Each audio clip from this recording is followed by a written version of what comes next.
Hey guys, Ultimate Yoshi here for my next Let's Play! And it's Kirby's Dream Land 2. We're back in the Game Boy era. I don't know how to pronounce it. Anyways, this Let's Play is going to be of Kirby's Dream Land 2. Yeah. Feels like I already said that, right? Anyways, push start. I don't want to see the demo.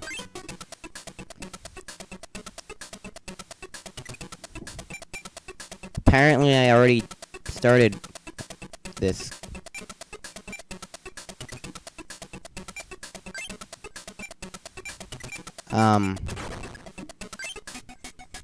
Sure. Why not?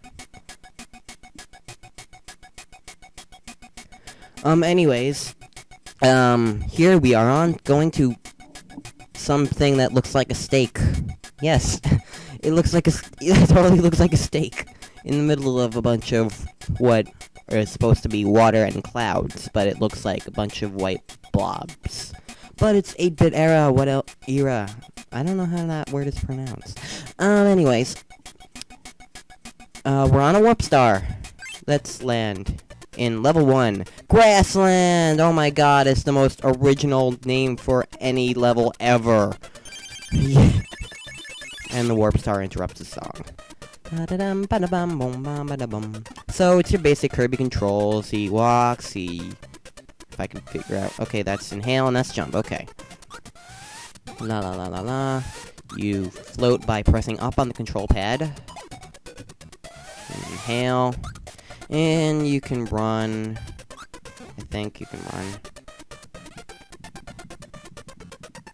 Or you can't run. I thought for sure you could run. Oh well. Let's go into door 1. Using Kirby's Adventure and Nightmare in Dreamland physics. We have Waddle Dee returning! And he just walks himself off. Oh, wait, no he doesn't! Anyways, just like usual, we inhale enemies and you gain points. You saw I gained 100 points back then. You can also duck. Duck, duck, duck, duck, duck, duck, duck, duck, duck, duck, duck. Goose. You see the 6 squares next to the K down there? That is my life. See the stars over here? Those I will get into in a second. The little circle thing with eyes, followed by 0, 2, those are my lives. And then LV1 obviously stands for level 1. And this is Broom Hatter. He's another enemy returning from Kirby's Dream Land and Nightmare in Dreamland. He just sweeps the floor. Not with you, with a broom. And we're in a basic thing, and here's some more enemies. And here's what I was talking about. There are these stars everywhere.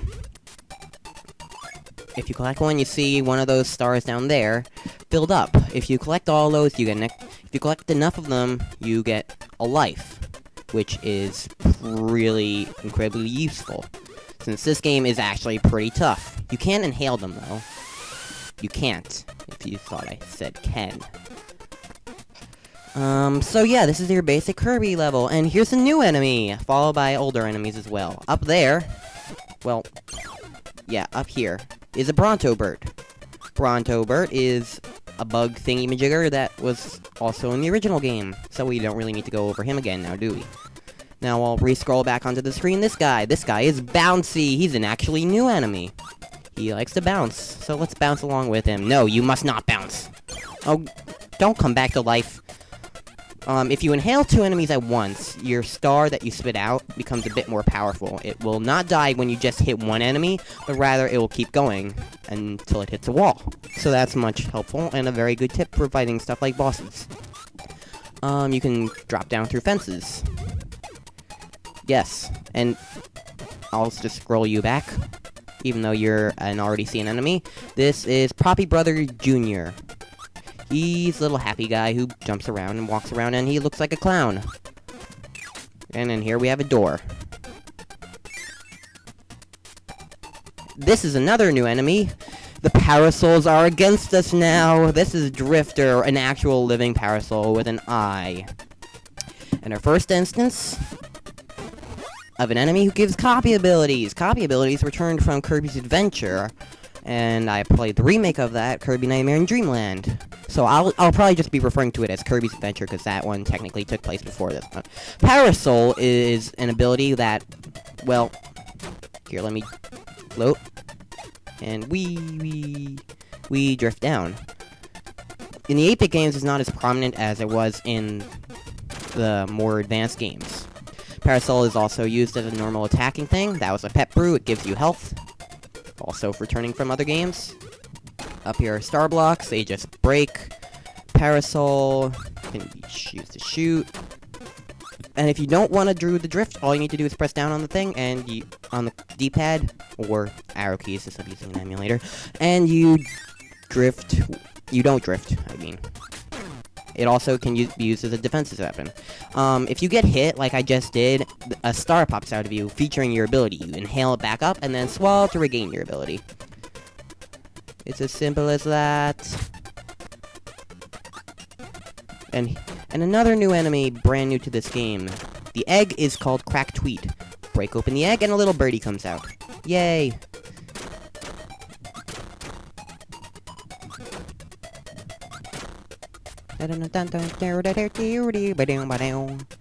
Die, bouncies, you don't belong in this game. Despite the fact this was your debut. I don't know. But either way, Parasol owns the end, and I got an extra life.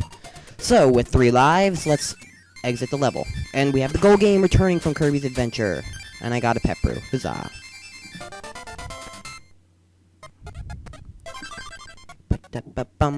And we got a star above it! Yay! And I'm just gonna get rid of Parasol because who cares? Because we have a new enemy. This is Flamer! Return. Ow! Let's slowly walk over here and then walk over here to bring you back.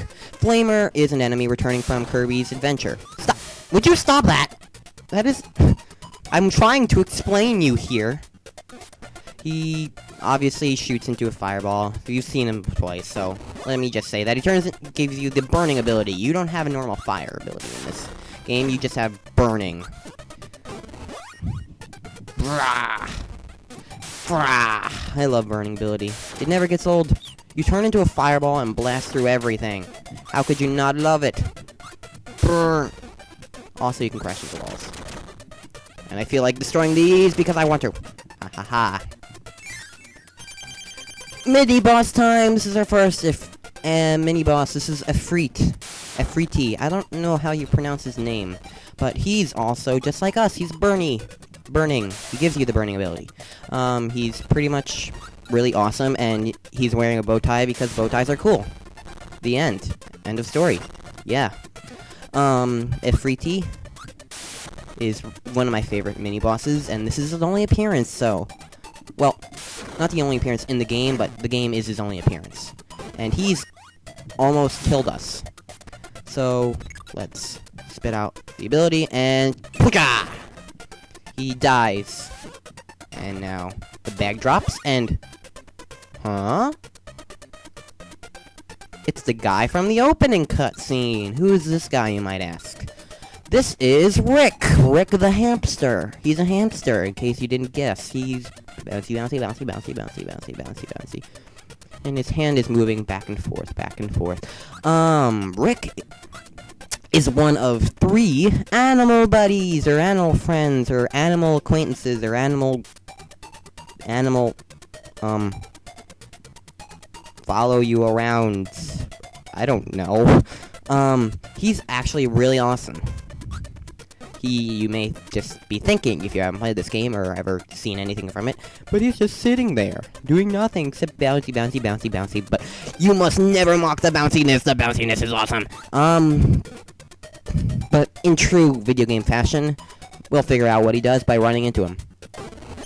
Oh my god, I'm riding him! Yes, Rick, the animal friends, you get to ride them. They have, all 3 there's 3 of them in the game. All 3 of them come with their own little theme music. Something I actually don't really like that much about the game, but it's still cool. Rick is your land-based animal friend. He's a lot faster than Kirby. Well, not a lot faster, but he is faster. He can't fly, but he can jump fairly high. And his theme is awesome. So yeah. You'll probably be hearing these themes a lot.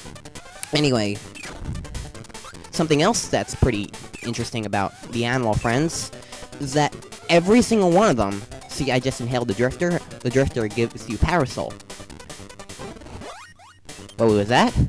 Every animal friend has their different version of all abilities, and while there's only seven technical abilities in the game, there's just so many different combinations you can do that is so awesome, and I love it.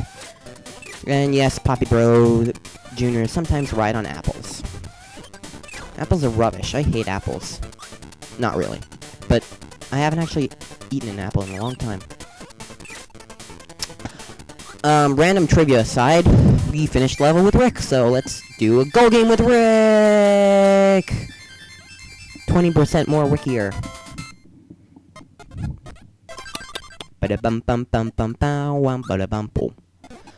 And I guess we have enough time for the next world. I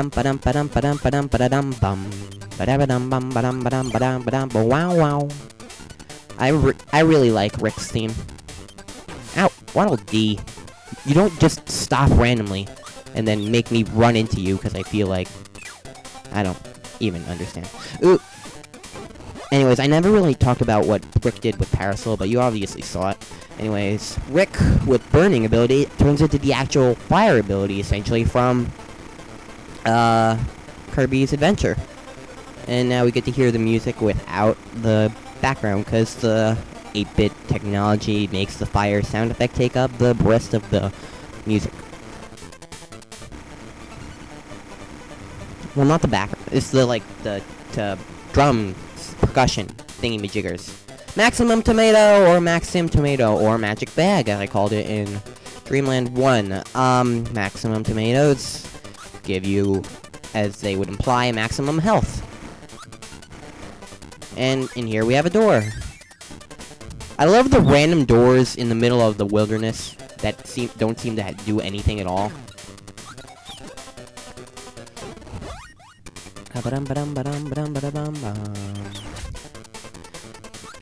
Anyway, as I was saying about the themes that I don't really like, I enjoy the themes, and they're all pretty cool and stuff. My problem with the themes is, though, that you use the animal friends so much in this game that... Huh? I keep getting interrupted when I'm trying to explain stuff. What's that in there? Huh. Shiny. Shiny is good. And there's these weird blocks here, but... Can we get rid of them with fire? Can't even hit them with the fire, so... Doesn't look like it. Maybe we'll just have to come back for that. Anyway, as I was saying... Don't burn the maximum tomato, that's not good. I'm losing my train of thought like there is no tomorrow. Oh, there's a starry thing down there, I want my starry. Yeah. Well, there's a drifter over here, I can get Parasol. If I can not kill the Waddle Dee. There we go. Rick twirls Kirby on the Parasol on the nose, so he's like a circus Rick. Circus hamster. Do do do do do.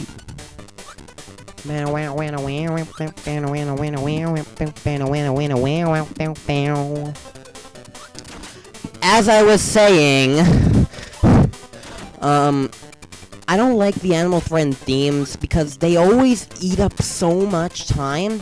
Like, you use the animal friends so much that you barely ever get to hear the level music. I mean, I bet you don't even remember what the Grassland music sounded like because it's just been Rick playing over and over and over again. Stop falling. Oh god, I'm almost dead.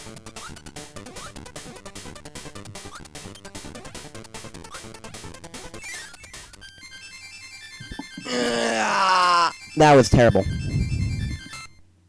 I didn't even get music, I just got ding! Oh. 1 health left, huh?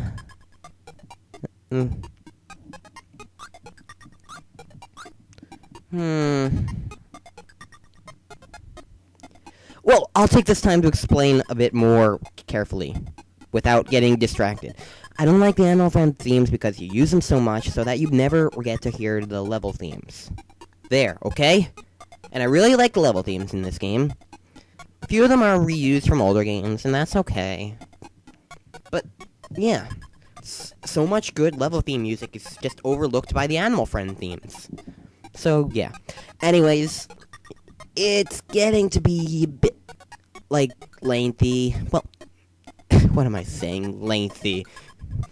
For those of you who watch Super Mario Star Road, my last Let's Play, you know that, like, 16 minutes is not, like, lengthy at all, but I want to make these videos a bit shorter than I did in Mario Star Road. So, 16 minutes, you know what, that's a good place to stop for now. I think I'll just stop, and we can take on the boss of this place next time. I bet you can't guess who it is. Anyways, so Rick and Kirby and I will see you guys next time for when we play some more Kirby's Dream Land 2. See you guys then. I have a good feeling about this Let's Play. I don't know if it's just me, but it's just me. Wow, contradictory. I can't even speak today. Contradictory much.